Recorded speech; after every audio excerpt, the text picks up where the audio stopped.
cerita tentang lagu alay dan yang kecekece umatnya. Saya tulis lagu Sundanya karena saya melihat banyak anak-anak gadis Nias yang menunggu pacarnya yang menyeberang ke Sumatera ke Jawa, lemah ngawuli, sehingga saya bertega huwa, saya gini fugai bertega, oke. Jadi hanya sebuah luar sawar wadah bang dasar supaya saling mengerti.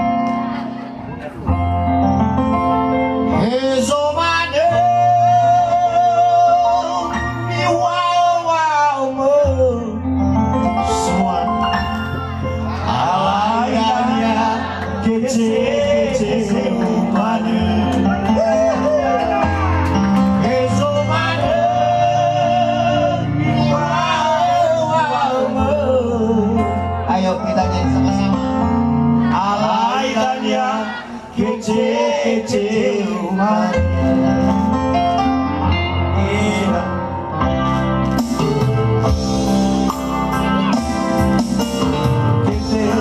ini dia baru antara soal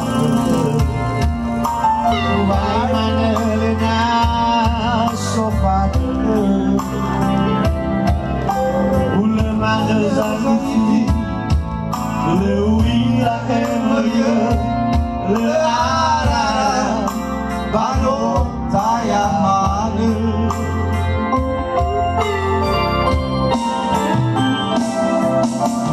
tergusate mehde waru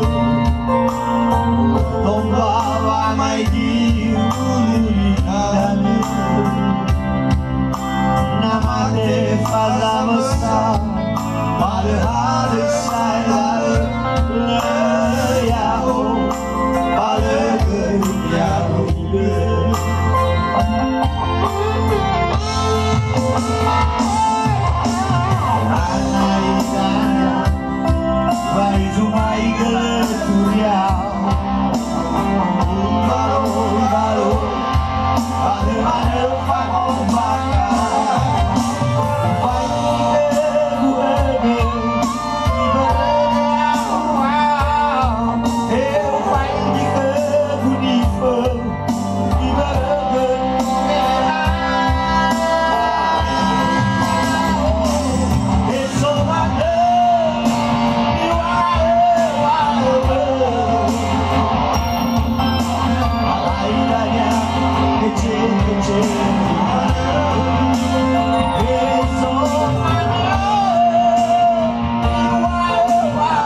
para